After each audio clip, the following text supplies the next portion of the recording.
오늘 마가복음 하나님께서 우리에게 주시는 말씀의 제목은 반드시 가져야 할 믿음입니다.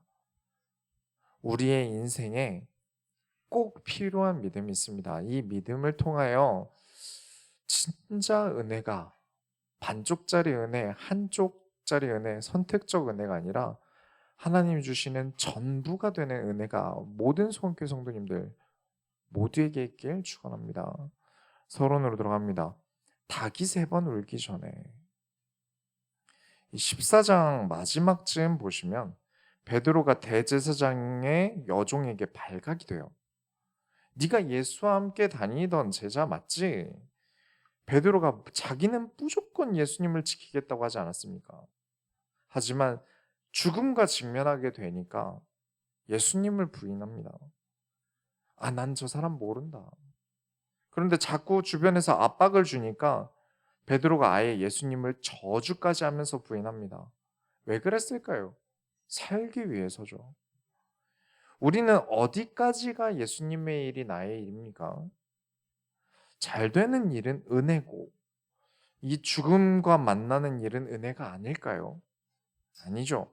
우리는 날마다 매 순간이 은혜입니다. 왜냐하면 우리는 그리스도의 십자가라는 영원한 은혜를 입었기 때문입니다. 구원이라는 은혜를 입었어요. 하지만 분명히 예수님의 일이 나의 일이 된다는 건 어려운 일입니다. 저도 인정하고요. 누가 당장 나를 죽인다는데 예수님을 선택하고 죽기를 희망할 수 있는 사람이 몇이나 될까요? 어려운 일이요. 결국 믿음의 크기라는 것은요, 얼마나 예수님의 일이 나의 일이 되느냐에 따라 크기가 결정됩니다. 죽음까지 맞설 수 있다면 그 믿음은 정말 큰 믿음이겠죠. 그렇지 못한다 하더라도 믿음이 없다 칠 수 없는 겁니다. 여러분이 눈이 안 보이는, 여러분이 만약 눈이 안 보이는 시각장애인이다라고 생각을 해보세요.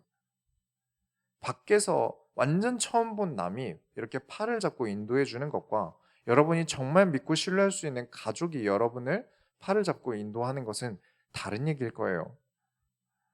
인도에서의 불안감과 이 차도를 건널 때의 불안감이 같을까요? 바다를 건널 때는 어떨까요?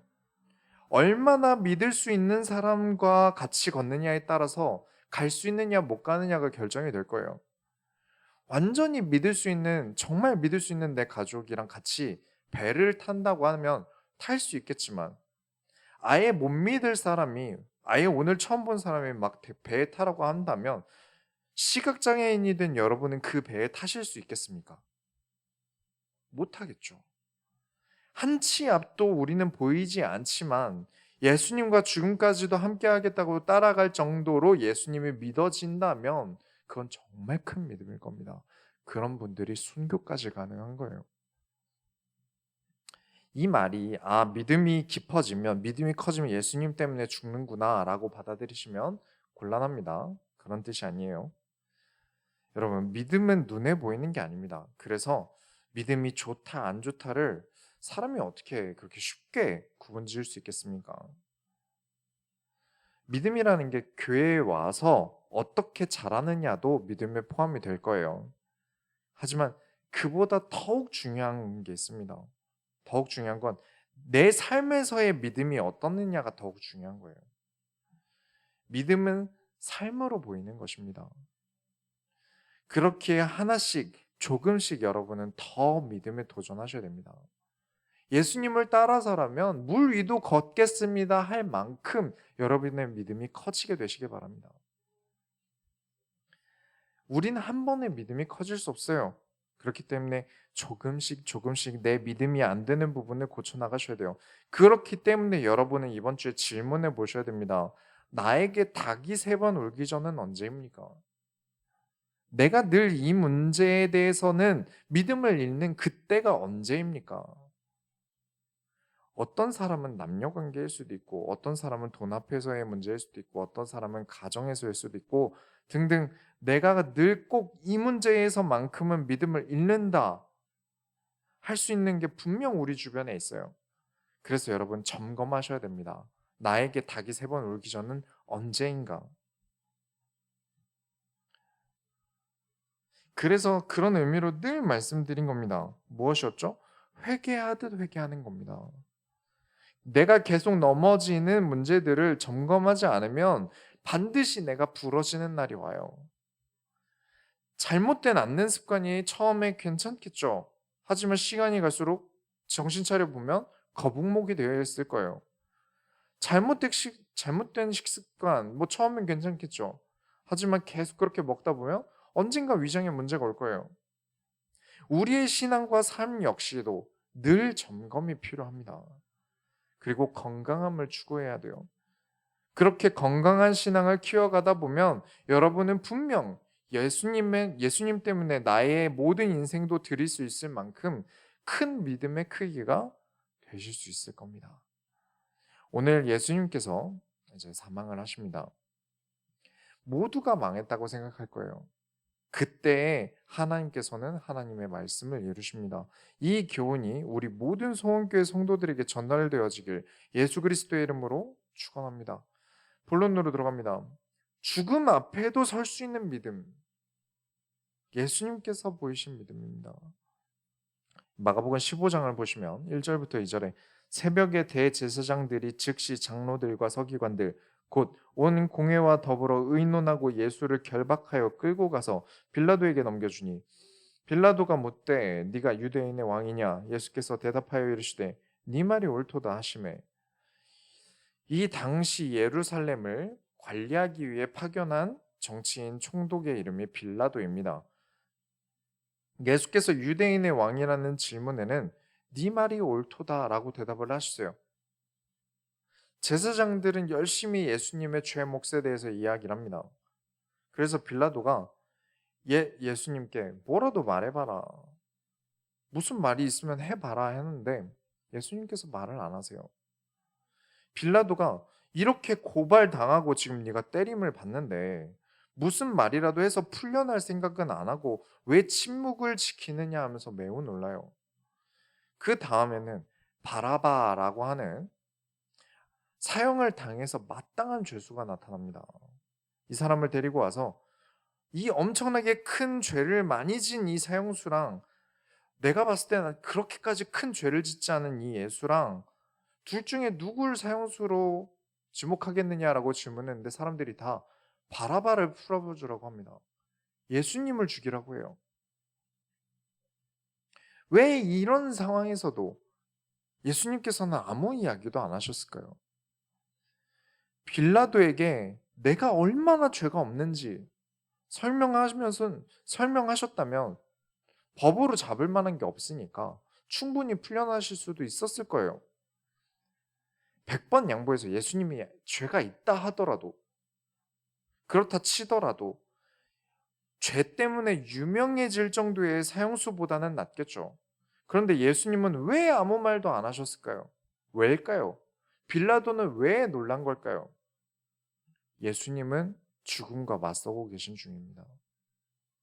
이는 십자가를 지겠다는 예수님의 굳건한 의지와 믿음이 보이는 거예요. 입을 열어서 피해갈 길을 찾지 않으시고 입을 닫으시고 죽음과 맞서고 계세요. 예수님 자신에게 불리해지고 있는 이 상황을 두고 계신 겁니다. 예수님이 지금 어떤 상황입니까? 멀쩡하게 건강하게 잠 푹 자고 먹을 거 잘 먹고 그 이후에 서 계신 상황인가요? 아닙니다. 밤새도록 사람들에게 맞으시고 사람들이 침을 뱉고 그렇게 끌려와서 온 몸이 아픈 상태예요. 수면도 없었고 먹지도 못했어요. 침이 맞으셔서 온몸이 피투성이에 멍투성이에요. 정말 저라면요. 이 상황이 너무 무서웠을 것 같아요. 우리는 공포 앞에서 어떻게 합니까? 여러분 공포 영화를 보시거나 뭐 무서운 곳을 지나갈 때 막 가로등도 없고 엄청 껌껌한 곳을 지나갈 때 가장 먼저 되는 건 입부터 풀려요. 왜냐? 계속 혼잣말을 하고 계속 중얼거려요. 공포를 어떻게든 다른 데 돌리기 위해서라고 해요. 고문을 당하는데 입을 다물 수 있겠습니까? 그만큼의 결의가 없다면 할 수 있는 일이 아니라고 합니다. 우리가 사도신경을 할 때 본디오 빌라도에게 고난을 받았다라고 하는데 사실 빌라도가 고난을 한 사람은 아니죠.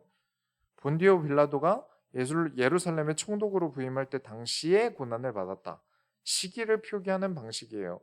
우리처럼 2022년 3월 27일 이게 아니라 그 당시에 사람을 가지고 시기를 표현한 거죠. 여러분, 죽음과 맞서는 것. 사실 신앙, 믿음의 가장 큰 레벨이 이쯤이지 않을까 싶습니다. 모든 기독교 정신의 기본은 예수님을 닮고자 하는 것입니다. 어떻게든 닮아보려고 하는데 이 죽음과 맞설 수 있는 믿음이라는 건 정말 어려운 것 같아요. 우리가 글로 읽으면 죽음과 맞서는 건 뭐 할 수 있겠는데 뭐 까짓 거 하면 되지. 말로는 할 수 있겠죠.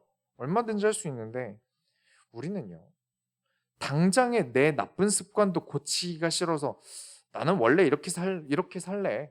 난 원래 이렇게 태어났어. 라면서 습관에게도 맞서지 못하는 우리가 과연 죽음과 맞설 수 있을까요? 그래서 우리는 작은 것부터 믿음으로 맞서실 수 있으셔야 합니다. 한 번에 되는 건 없어요. 한 번에 엄청 대단한 결과를 이루는 것도 없습니다. 보거 요리사가 되려면 광어회부터 맞서야죠. 10kg도 들지 못하는데 20kg과 맞설 수 있겠습니까? 기본부터 하지 않으면 어떻게 우리가 큰 일을 할 수 있을까요? 가장 이겨야 하는 나 자신도 못 이기는데 어떻게 세상을 이기고 세상을 나아갈 수 있을까요?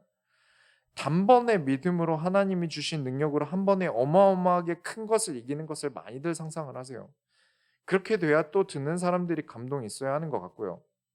그러다 보니 나는 못하지만 하나님은 하실 수 있다면서 정말 아무것도 안 하는 사람들이 생겨요.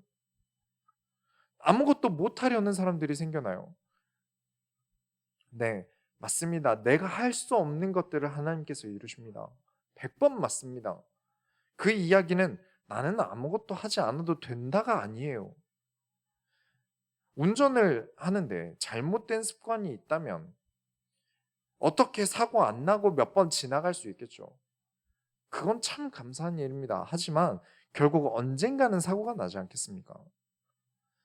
피할 길을 열어주셔서 감사할 때도 많습니다. 저도 정말 많아요. 그러나 그러다 한 번은 부딪힙니다. 계속 작은 것부터 부딪히면서 점점 단단해지고 큰 존재가 되시길 바랍니다.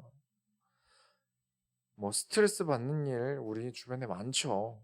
정산할 것도 많고 우리가 당장 30만 넘어가도 돈 때문에 못 다닐 뿐이지 사실 우리 몸은 병원을 매일 가야 돼요. 이런저런 스트레스, 직장 스트레스 등등등 우리는 정말 많은 일들과 마주해야 됩니다. 이런 것들도 우리가 이겨내지 못한다면 우리가 어떻게 죽음과 맞설 수 있겠습니까? 우리가 작은 것부터 맞서 나가야겠습니다. 예수님께서도 하나님의 일이 예수님의 일이라 여기시고 믿음으로 죽음 앞에 서셨습니다. 저 역시도 예수님을 따라 하나님의 일에 죽음 앞이라도 설 수 있는 믿음이 있길 바랍니다. 제가 그런 믿음이 되길 바라요. 그리고 우리 모든 성도님들도 그런 믿음이 되길 저는 간절히 바랍니다. 그렇게 되려면 정말 작은 것부터 이겨나가면서 예수님처럼 우리도 죽음과 맞설 수 있을 만큼 강한 존재가 되는 모든 소원교회 성도님들이 되시기 바랍니다. 두 번째로 죽음을 이기십니다. 죽으셨는데요? 아닙니다. 죽음을 이기신 거예요. 빌라도는 더 이상 예수를 죽이자 무리들을 말릴 수 없어요. 너무 매섭게 반기를 듭니다. 결국은 자신의 손을 씻고 예수를 사형수로 넘깁니다. 그래서 사형수에 대한 관례대로 15절에 빌라도가 무리에게 만족을 주고자 하여 바라바는 놓아주고 예수는 채찍질하고 십자가에 못 박히게 넘겨주니라. 진짜 고난은 이때부터입니다. 17절을 보시자면 왕이나 입을 법한 옷을 입히고 왕이 쓰는 면류관 대신 가시관을 씌웁니다. 이 면류관은 사실 번역이에요. 마가복음에는 없지만 많은 곳에서 면류관이라고 되어 있는데 면류관이라는 건 동양에만 있는 왕관의 일종이에요. 그래서 원래는 우승관 정도로 번역을 해야 되는데 이제 설명이 어려우니까 우리나라 사람들이 알아듣기 쉽게 하기 위해서 면류관이라고 한 거죠. 그리고 권위의 상징인 멋지게 조각된 보석 박힌 지팡이 대신 갈대를 줍니다. 18절에 그 앞에서 무릎을 꿇고 희롱하여 이르되 유대인의 왕이여 평안할지어다. 네 꼬라지를 봐라. 이게 왕이냐. 평안하시죠 폐하. 벌거벗겨진 상태에 씻지도 못하고 침과 땀, 멍, 특히 채찍을 많이 맞아서 온몸이 피로 범벅이 되어 있는데 거기에 머리에 가시들로 가득한 관을 씌우고 망토 거적대기 하나 입힌 다음에 단단한 나무도 아닌 흐물흐물한 갈대를 줘놓고 그 꼴이 어떻게 왕입니까? 그 상태를 왕이라 할 수 있겠습니까? 유대인의 왕이라면서 미친 소리를 하는 너는 왕 코스프레나 하던 놈이다 라면서 비하를 하는 겁니다.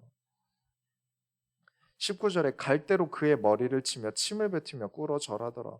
굴욕이요. 아주 굴욕이죠. 이 이후에 십자가를 지고 십자가 처형장으로 올라가십니다. 24절을 보시면 사형을 집행하는 군인들이 십자가에 못 박고 그 옷을 나눌세 누가 어느 것을 가질까 하여 제비를 뽑더라. 이 일은 성경에 이미 예언되어 있는 일이에요. 시편 22편 17편부터 188편까지 있습니다. 이 중에 나눠서 읽어드리자면 18절까지 있군요.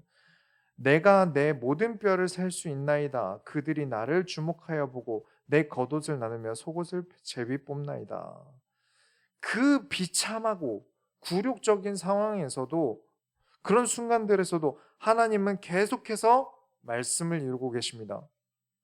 예수님께서 십자가를 지시는 이유에 꼭 빠지지 않으셨던 것이죠. 말씀을 이루기 위하여, 성경을 이루기 위하여 이 말이 빠지지 않습니다. 이 시편 22편 전부가 예수님의 고난에 대해서 다루고 있는 시예요. 다 읽어보고 다 나누면 또 좋겠지만 그럴 시간적 여유가 없으니까 우리 교회 설교 이제 시편 5번째 시간편을 보시면 자세히 다루고 있습니다. 예수님은 온갖 고난을 다 당하고 계세요. 십자가에 못 박히신 것도 고통스러운데 예수님의 머리 위에 죄패를 붙여요. 그러면 죄명이 붙어야 되지 않습니까? 뭐 살인자, 뭐 강간범, 도둑 이런 게 붙어야 되는데 예수님의 죄패는 그 위에 있는 죄패에 유대인의 왕이라 썼고 26절에 있습니다. 유대인의 왕이라는 게 죄의 몫이랍니다. 사형 사유가 유대인의 왕이라서 분명 굴욕적입니다. 그러나 우리는 감사합니다. 왜죠? 저와 여러분의 왕은 우리를 버리지 않으시고 끝까지 십자가를 지셨습니다. 우리의 왕께서는 우리를 위하여 십자가를 지시고 우리를 버리지 않으셨습니다. 지금 우크라이나랑 이제 러시아랑 계속해서 큰 일이 일어나고 있죠. 오늘 보니까 또 서로 또 핵카드도 꺼내들고 있는데 그런데 많은 대통령들이 전쟁 나면 가장 앞서서 도망을 갔습니다. 많이들 그래 왔어요. 뭐 당연한 거긴 한데 그 결과들이 좀 안 좋죠. 그런데 이번 우크라이나 대통령은 도망치지 않고 끝까지 죽음의 문턱에서 싸우고 있습니다. 그래서 사람들이 엄청 지지를 하고 있죠. 전 세계에서 지지를 해주고 있는 거예요. 네, 예수님께서는 우리의 왕으로서 우리를 버리지 않으시고 십자가를 지셨습니다. 지나가던 사람들이 또 조롱합니다. 네가 하나님의 아들 그리스도면 십자가에서 내려와 봐라. 못 내려오네. 남은 그렇게 잘도 구원하니 뭐니 말해놓고 본인은 구원을 못하네. 죽는 순간까지도 계속 갈구기 시작해요. 그리고 예수님은 죽으시는 그 순간 소리를 지르십니다. 엘리 엘리 라바 사막다니 라고 하시는데 사람들이 잘못 들어요. 엘리야를 부르나 보다. 그 뜻이 아닌데 나의 하나님 나의 하나님 어찌하여 나를 버리셨나이까.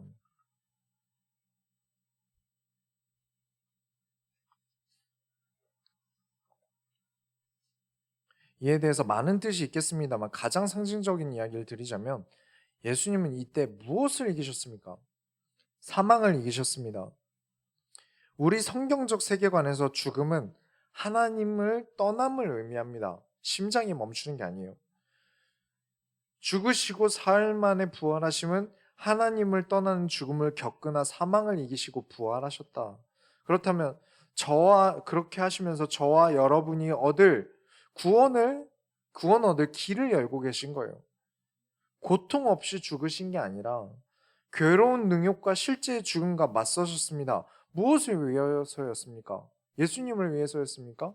아니죠. 첫 번째는 우리보다 더욱 중요한 것, 말씀을 이루기 위해서. 두 번째는 저와 여러분을 위해서입니다.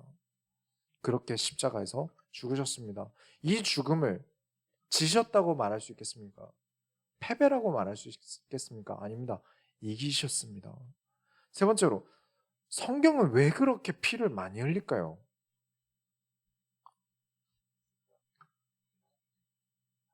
성경에서 많은 사람들이 성도는 죽음과 맞설 수 있어야 한다고 말하는 이유가 무엇일까요? 성경에 보면 자꾸 사람들이 죽어나가요. 좀 축복되고, 좀 지난주에 말씀드린 것처럼 사람들이 나에게 좋은 것을 은혜된다고 하지 않습니까? 그런 나에게 좋은 구절들이 가득한 게 성경이면 좋겠는데, 이 두꺼운 성경에서 사람들이 자꾸 죽어나가는 내용들밖에 없어요. 좋은 내용이 없습니다. 피비린내가 진동을 해요. 왜 그럴까요? 죽음 없이 세워지는 게 없기 때문입니다. 저는 성경에서 사회나 나라, 세상이 바뀌는 방식에 대해서 세 가지 정도로 보고 있습니다. 우리나라 법에도 또 누가 봐도 잘못된 게 엄청 많지 않습니까? 그러다가 좀 좋게 바뀌는 계기가 하나같이 영향력이 생긴 누군가가 죽어서예요. 누가 억울하게 죽어야 그제야 뭐가 좀 바뀝니다. 안 그랬으면 좋겠는데. 누구 하나 죽기 전까지는 바꾸려는 쪽과 이걸 반대하는 쪽에서 늘 싸우고 들어요. 이건 좌우랑 상관이 없습니다. 공통적인 문제죠. 그러다 사람이 죽으니까 사람이 죽었다는 거에는 반대를 못 하는 거예요. 우리나라가 어떻게 바뀔 수 있었다고 생각하십니까? 저는 선교사님들의 피 때문이라고 생각합니다. 선교사님들은 무엇으로 바뀌셨을까요? 예수님의 피 때문에 바뀌셨습니다. 아무도 피 흘리지 않고 바뀐 역사가 있습니까? 네, 있습니다. 있긴 있어요. 정말 긴 시간을 한평생을 바쳐서 바꿔야 했습니다. 같은 구호를 자기 인생을 걸고 계속 외쳐야 겨우 하나 바뀌었습니다. 그리고 마지막 하나가 남았습니다. 모두가 같은 마음으로 나아갈 때 바뀌었습니다. 가장 강력한 것은 위에 세 가지를 전부 다 하는 거예요. 피 흘리심으로 세상을 이기신 그리스도의 우리의 모두의 인생을 다 드릴 수 있다면 세상이 바뀔 겁니다. 제가 소원교회와 함께 바꾸고 싶은 세상은 대단한 게 아닙니다. 그저 말씀을 삶으로 가져오는 것, 이거 하나뿐입니다.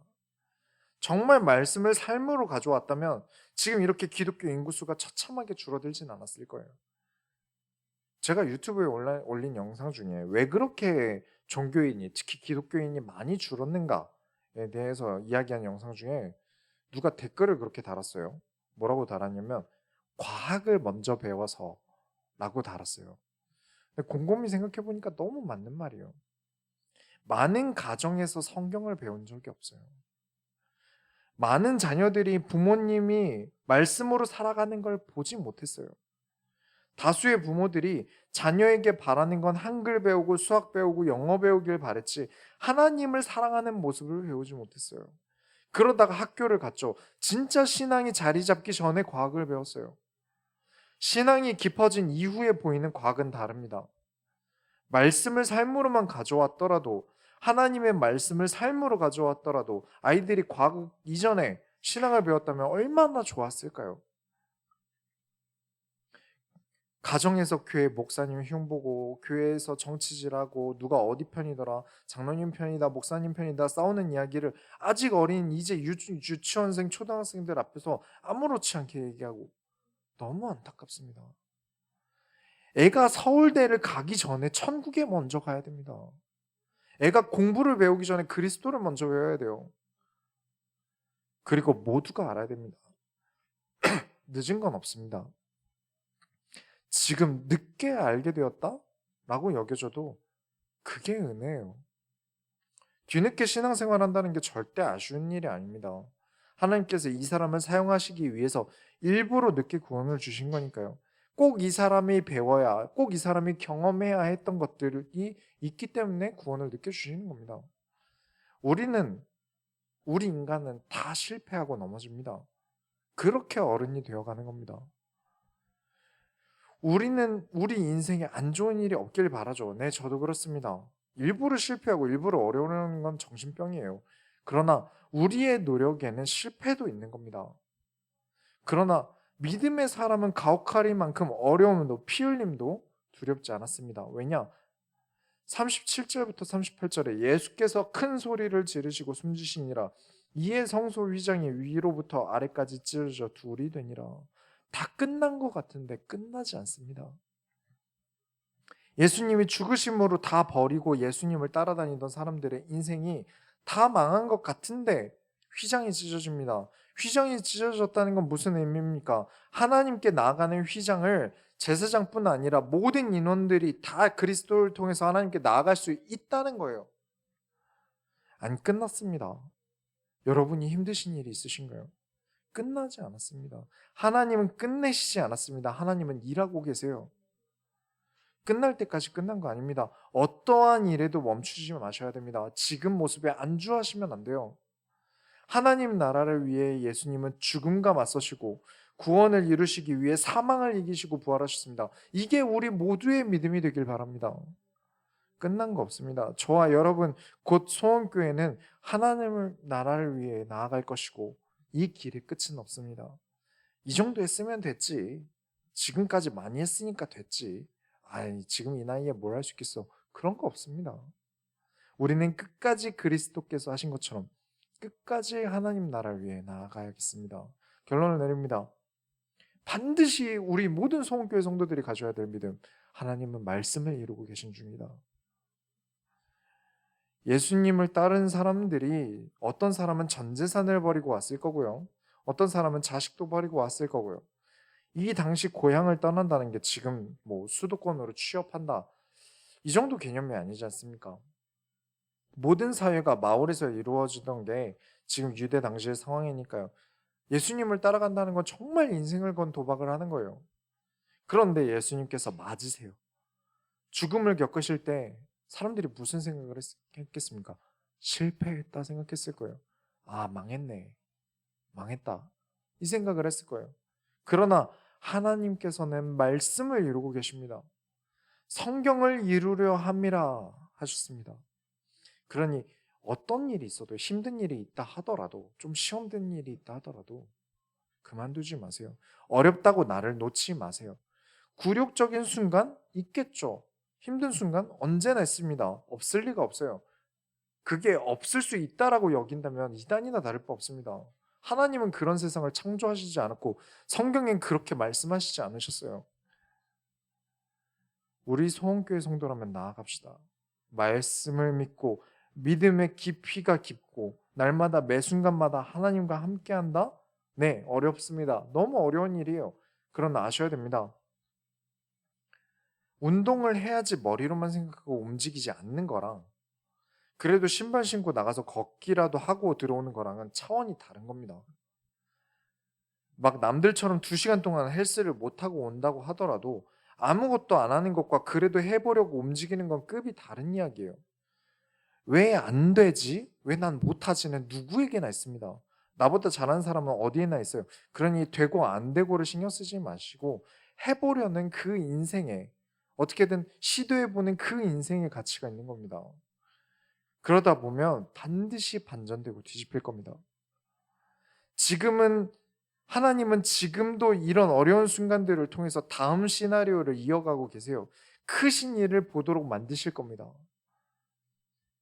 15장 39절에 예수를 향하여 섰던 백부장이 그렇게 숨지심을 보고 이르되 이 사람은 진실로 하나님의 아들이었도다 하더라.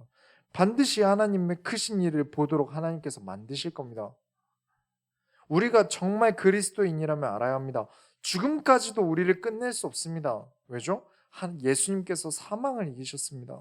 우리도 예수님을 따라 사망을 넘어갑니다. 그러니 절대 어떤 일이 있어도 여러분 감정대로 급발진하지 마시고 함부로 판단하지 마시고 하나님의 나라를 위하여 나아갑시다.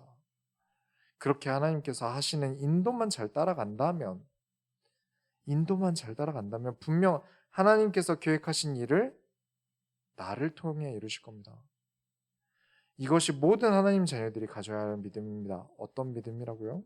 하나님은 말씀을 이루고 계신다. 믿으며 살아가는 모든 소원교회 성도님들이 되시기 바랍니다. 우리가 하나님의 소원을 이루어드립시다. 하나님 감사합니다. 하나님의 말씀으로 살아가며 나아가는 모든 소원교회 성도들과 함께하여 주옵소서. 하나님께서 지금도 일하고 계시며 우리의 부족함과 지금의 문제들 속에서도 하나님은 말씀을 이루고 계신 것을 우리가 믿으며 더욱더 말씀으로 나아가게 하여 주옵소서. 살아계신 예수 그리스도의 이름으로 기도드렸습니다.